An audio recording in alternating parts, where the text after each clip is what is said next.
Hello guys, welcome to Edu Ankuran. मैं हूं आपका दोस्त अश्विनी कुमार और मैं आज के इस वीडियो में बन केवरा भाग एक की जो कविता है माटी, तो माटी का भावार्थ और उससे संबंधित जितने भी महत्वपूर्ण प्रश्न बन सकते हैं वो एमसीक्यू के फॉर्म में आज की इस वीडियो में आपके सामने रखने जा रहा हूं। नागपुरी का सिलेबस जो है उसके अकॉर्डिंग सारे वीडियोज में कंटेंट डाले जा रहे हैं। एडू अंकुरन चैनल आपने अभी तक सब्सक्राइब नहीं किया है तो चैनल को सब्सक्राइब कीजिए। आइए आज की इस वीडियो को शुरू करते हैं। माटी माटी कविता के जो कवि हैं उनका नाम है डॉक्टर उमेश नंदन तिवारी। उमेश नंदन तिवारी वो माटी की विशेषता और माटी को लेकर जिस तरह की विचारधारा है समाज में, वो विचारधारा को उजागर कर रहे हैं और हमारे सामने रख रहे हैं। माटी को लेकर दो तरह की विचारधारा है समाज में। एक विचारधारा है जो कि माटी को बेमोल कहते हैं, जिसका कोई मूल्य नहीं है, क्या वैल्यू, कोई वैल्यू नहीं है। और एक ऐसी विचारधारा है जो माटी को ही पवित्र मानते हैं, माटी को ही अनमोल मानते हैं, काफ़ी वैल्यूबल है ये मानते हैं। इसको बहुत ही खूबसूरती के साथ शब्दों में बुनकर कविता के माध्यम से हमारे सामने रख रहे हैं। और इसमें कहते हैं कि माटी कर मोल कोनो जगह कहो कोनो बसुत के, माटी कर मोल कहे अरथ बेमेल कोनो मोल नहीं। तो इस पंक्ति में कवि कह रहे हैं माटी का क्या मोल है, ऐसे पूछ रहे हैं कि माटी का क्या मोल है। किसी जगह और किसी वस्तु में माटी का जो अर्थ है वो बेमेल होता है, कोई मोल नहीं होता है। जैसे कि आप देखिए मेट्रोपॉलिटन शहर में अगर आप जाइएगा, दिल्ली में जाइए, बैंगलोर में जाइए, मुंबई में जाइए, तो वहाँ माटी का वैसा कोई मोल ही नहीं है। जो वो वैसे लोग जो सर्विस सेक्टर में काम कर रहे हैं, गवर्नमेंट सेक्टर में काम कर रहे हैं, जिनका माटी से कोई लेना देना नहीं है, उनके लिए माटी का क्या मोल है, कोई मोल नहीं है। माटी एक कीचड़ की समान है उनके लिए। आगे देखते हैं पंक्ति में क्या कह रहे हैं कवि। माटी में अगर पानी मेसा होल तो और बेमोल, कादो सब कादो में गलक बेकार लेसराय बेढंग। इसमें कवि कह रहे हैं कि माटी में अगर पानी मेसा, मेसा का मतलब होता है मिल जाता है, तो और बेमोल और वो खराब हो जाता है। तो जब माटी में पानी मिल जाता है तो उसी को कादो कहते हैं। कादो मतलब कीचड़, ठीक है। तो सब कादो में गेलक बेकार लेसराल बेढंग। देखिए बेकार, लेसराल और बेढंग बन जाता है माटी। लेसराल का मतलब गंदा हो जाता है, ठीक है। लेसराल नागपुरिया में जो गंदा हो जाता है उसको लेसराल कहा जाता है, ठीक है। तो कवि इस पंक्ति में कह रहे हैं कि मिट्टी है तब तक तो ठीक है, लेकिन मिट्टी में अगर पानी मिल गया तो अब तो वो कीचड़ बन गया, कादो बन गया। कीचड़ को नागपुरिया में कादो कहते हैं, ठीक है।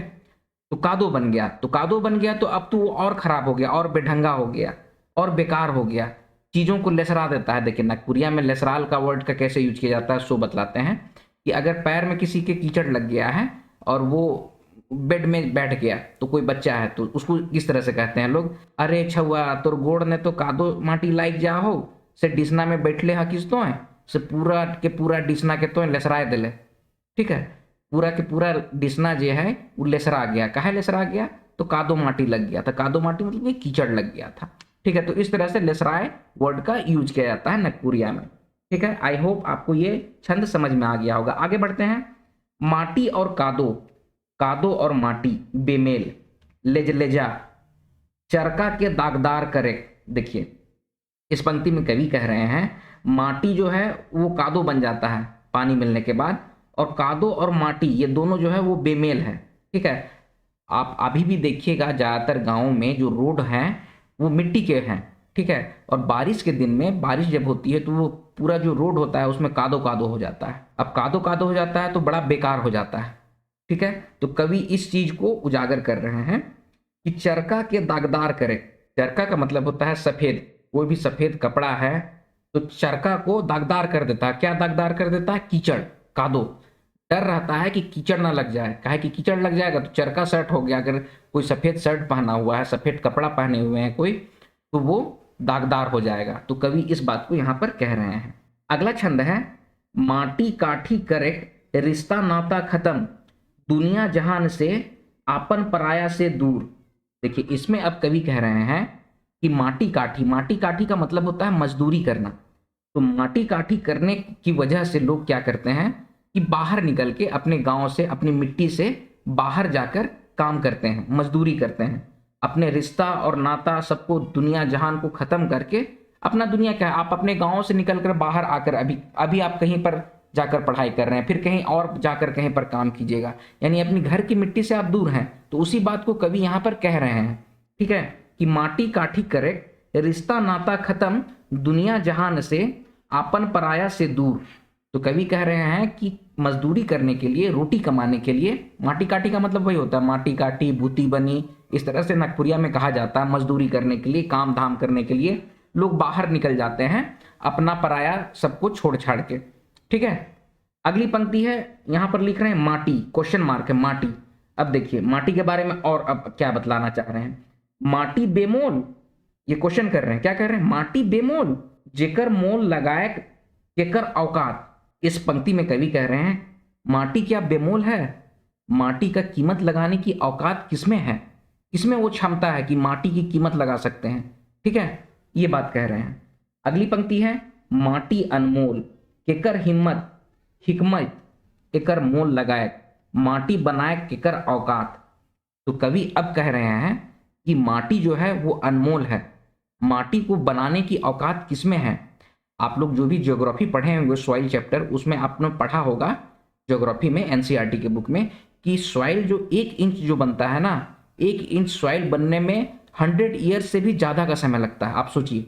तो इसीलिए कवि यहाँ पर कह रहे हैं कि माटी बनाने की औकात किसमें है, किसका में इतना क्षमता है, किसका इसमें इतनी हिम्मत है कि माटी को बना सके या फिर इसका मोल लगा सके। इसीलिए माटी जो है वो अनमोल है। अगली पंक्ति है माटी में अगर पानी में सा तो सोना में सुहागा, मांग में सिंदूर कोरा में छुआ, बेगर माटी पानी का दो, केकर पेट जाला मिट्टी केकर खखाइंद मिट्टी, का लखे नोट बोरा भरी। देखिए अब कवि जो है बहुत खूबसूरती के साथ अपने विचार जो हैं वो हम लोगों के सामने रख रहे हैं। पहले में तो ये बोले कि वैसे लोग जो माटी का मोल नहीं जानते हैं उनके लिए बेमोल है, जगह जगह पर वस्तु विशेष पर माटी का मोल जो है वो बेमोल है, मतलब उसका कोई मोल नहीं है। लेकिन अब इन पंक्तियों में कवि क्या कह रहे हैं कि माटी अनमोल है, किसी की औकात नहीं है कि माटी को बना सकें, किसी के में इतनी क्षमता नहीं है कि माटी को खरीद सकें, ठीक है। अब इसमें कवि क्या कह रहे हैं, माटी में अगर पानी मिसा तो सोना में सुहागा। पानी अगर मिल जाता है माटी में तो वही कीचड़ बनता है, जो कादो बनता है वही। तो यहाँ पर कवि जो है बहुत खूबसूरती के साथ किसान को और वैसे वर्ग को एड्रेस कर रहे हैं जो मिट्टी से जुड़कर काम करते हैं और जीविकोपार्जन का एकमात्र साधन माटी है, ठीक है। तो उन लोगों को ये एड्रेस कर रहे हैं और बोल रहे हैं सोना में सुहागा, माटी में अगर पानी मिसा तो सोना में सुहागा, मांग में सिंदूर कोरा में छुआ। जिस तरह से मांग में सिंदूर होता है तो वो बहुत खूबसूरत दिखता है, कोरा में जिस तरह से छुआ होता है तो वो बहुत अच्छा होता है, बेगर माटी पानी का दो केकर पेट जाला मिटे। इसमें कह रहे हैं कवि कि बिना माटी में पानी, मतलब कि बिना कादो कीचड़ के मिट्टी में, ठीक है, केकर पेटक जाला मिटे, मतलब किसके पेट की ज्वाला मिटेगी, ठीक है। यहाँ पर कवि डायरेक्ट किसान को एड्रेस कर रहे हैं और कह रहे हैं कि माटी में अगर कीचड़ ना हो, कादो ना हो तो धान की रोपनी कैसी होगी, गेहूं की रोपनी कैसी होगी। इस तरह की बातों को कवि यहाँ पर रख रहे हैं। केकर खखाइंद मिट्टी, देखिए खखाइंद का मतलब होता है भूख से पेट में जो दर्द होता है उसी को खखाइंद कहते हैं। तो केकर खखाइंद मिट्टी यानी कि वो पेट का भूख है, पेट में जो दर्द उठ रहा है वो कैसे मिटेगा। का लखे नोटक बोरा भरी, नोटक बोरा भरी कैसे, अन्न उपजता है उसी से तो कमाई होती है, तो नोटक बोरा कैसे भरेगा अगर पानी मिट्टी में नहीं मिलेगा। तो कादो कीचड़ मिट्टी नहीं होगा तो अन्न कैसे उपजेगा, कमाई कैसे होगी, नोट का बोरा कैसे भरेगा, पेट की ज्वाला कैसे शांत होगी, पेट में जो भूख के मारे दर्द है वो दर्द कैसे मिटेगा। ये सारे चीजों को यहाँ पर कवि इस छंद में बतला रहे हैं। आई होप आप इसको समझे होंगे। आगे चलते हैं। मुदा अचरज एह माटी कर पानी कर कादो कर इतना अपमान, एकर पहरेदार कर एकर मान रखे वाला कर कहो कोनो नहीं सम्मान, काले की ऊ माटी में कादो में लेसरायला लथपतायल रहेला ओकर गतर गमकेला। देखिए अब ये बहुत ही अच्छे विचार को एड्रेस करते हुए कवि यहाँ पर हम लोगों को समझा रहे हैं। मुदा अचरज, मुदा मतलब कि लेकिन, ये अचरज की बात है कि इसी माटी में जो काम करते हैं, इसी पानी में, इसी कादो कीचड़ में जो लोग काम करते हैं उनका इतना अपमान किया जाता है। इसके पहरेदार, इसका पहरेदार कौन है? वैसे लोग जो मिट्टी से जुड़े हुए काम करते हैं। वो कौन है? किसान हैं, फिर आपके कुम्हार हैं जो कि मिट्टी के बर्तन बनाते हैं, फिर और भी वैसे लोग जो मिट्टी से रिलेटेड काम करते हैं। इसका मान रखने वाला और इसका रखवाला कौन है? तो यही लोग हैं। तो उन लोगों का कह रहे हैं यहाँ पर कवि, एकर मान रखे वाला कर कहो कोनो नहीं सम्मान। उन लोगों को कहीं पर सम्मान नहीं दिया जाता है। काले की उ माटी में कादो में लेसराएला। जो भी मजदूर वर्ग के लोग हैं, किसान वर्ग के लोग हैं, वही माटी में लेसराते हैं अपने आप को, उसी कादो और कीचड़ में उतर कर दिन रात मेहनत करते हैं और उन्हीं के मेहनत का पसीना लथपथाइल रहेला। शरीर से जो काम करते हैं तो शरीर से जो पसीना निकलता है और बाहर जो कीचड़ और कादो रहता है उसी में वो लथपथाए रहते हैं। तो उसका गतर गमकेला। गतर, गतर का मतलब होता है शरीर। शरीर जो है उसका वो महकता है, स्मेल करता है। ठीक है। तो अगली पंक्ति में कैसे कह रहे हैं कभी अब कि मुदा ओकर धान धमकेला। तो जो किसान उस तरह से काम करते हैं कादो में, कीचड़ में, उसका गतर तो गमकता है लेकिन ओकर धान धमकेला, उसकी धान की खुशबू जो है वो खुशबू देती है। खुशबू मतलब कि धमकता है, धम धम करके धमकता है। गमक और धमक कर अंतर अंतरे रही का। अब कवि पूरे सोसाइटी से, पूरे समाज से अपनी कविता के माध्यम से ये पूछ रहे हैं कि गमक और धमक में क्या अंतर है? कोई अंतर है? वही गमक की वजह से धमक आ रहा है। वही किसान और मजदूर जो खेतों में सनाता है, लथपथाता है, लसराता है कादो कीचड़ में, तब जाके आपके घरों में खुशबू आती है। किसकी? खाने की खुशबू, सुगंधित भोजन आपके यहाँ बनता है। ठीक है। तो कवि इस चीज को बहुत अच्छे तरीके से और खूबसूरती के साथ एड्रेस कर रहे हैं और अपने विचारों को कविता के माध्यम से हमारे सामने रख रहे हैं कि गमक और धमक में अंतर क्या है। वो पूछ रहे हैं, वो पूरे सोसाइटी से ये बात पूछते हैं। आगे की पंक्ति है, कहिया ई फर्क दूर होवी, कहिया कहब आपन माय माटी, आपन गतर आपन माटी। कवि जो है वो क्वेश्चन कर रहे हैं सबसे कविता के माध्यम से कि ये फर्क कब मिटेगा, गमक और धमक का ये फर्क कब मिटेगा, कब सारे लोग जो हैं वो ये कहेंगे कि अपनी माँ ही तो माटी है, ये माटी ही तो अपनी माँ है, ये अपना गतर है, ये क्योंकि ये शरीर जो है वो मिट्टी का बना हुआ है और मिट्टी में ही मिल जाता है। इसीलिए यहाँ बोल रहे हैं आपन गतर आपन माटी। ठीक है। आप गतर का मतलब होता है शरीर, तो आपन गतर आपन माटी, ये शरीर जो है वो मिट्टी का बना हुआ है और इसी मिट्टी में मिल जाएगा और ये मिट्टी ही हमारी माँ है। तो कवि इस तरह से क्वेश्चन पूछ रहे हैं कि इस तरह का फर्क जो गमक का है, धमक का है, जो डिफरेंस है लोगों में कि ये मजदूर है और मजदूर जो है वो काम करते हैं, उससे उसके शरीर से जो स्मेल आता है उसको हम लोग गलत कहते हैं, बुरा कहते हैं। तो इस चीज को कवि एड्रेस कर रहे हैं। आई होप इसको आप बहुत अच्छे तरीके से समझ गए होंगे। ये था माटी कविता का भावार्थ, जिसको मैंने सरल तरीके से आपके सामने रखने की कोशिश की है। आइए अब इससे संबंधित जितने भी महत्वपूर्ण प्रश्न बन सकते हैं उसको एमसीक्यू के फॉर्म में करते हैं। तो आज का पहला प्रश्न है, डॉक्टर उमेश नंद तिवारी द्वारा रचित कविता कहाँ संकलित होए हेके। तो आपके ऑप्शन है, ऑप्शन ए बनकेवरा भाग 1, ऑप्शन बी बनकेवरा भाग 2, ऑप्शन सी अंगना, या फिर ऑप्शन डी ऊपरे देवल कोनो नहीं। तो इसका करेक्ट आंसर हो जाएगा ऑप्शन ए बनकेवरा भाग 1। अगला प्रश्न है, माटी कविता के कवि केकर में अंतर के बारे में पूछ है क्या। तो आपके ऑप्शन है, ऑप्शन ए चमक और दमक, ऑप्शन बी गमक और धमक, ऑप्शन सी धमक और चमक, या फिर ऑप्शन डी दमक और धमक। तो इसका करेक्ट आंसर हो जाएगा ऑप्शन बी गमक और धमक। कवि जो है कविता के माध्यम से पूछ रहे हैं कि गमक और धमक में का अंतर कब खत्म होगा। अगला प्रश्न है, माटी शीर्षक कविता के अनुसार कवि माटी कादो के रखवाला के कह हकें। तो आपके ऑप्शन है, ऑप्शन ए जमींदार, ऑप्शन बी लाल साहब, ऑप्शन सी किसान, या फिर ऑप्शन डी ऊपरे देवल कोनो नहीं। तो इसका करेक्ट आंसर हो जाएगा ऑप्शन सी किसान। अगला प्रश्न है, कविता के अनुसार कवि के खरीदे औकात नखे कह हकें। तो आपके ऑप्शन है, ऑप्शन ए हीरा, ऑप्शन बी मोती, ऑप्शन सी माटी, या फिर ऑप्शन डी गाड़ी।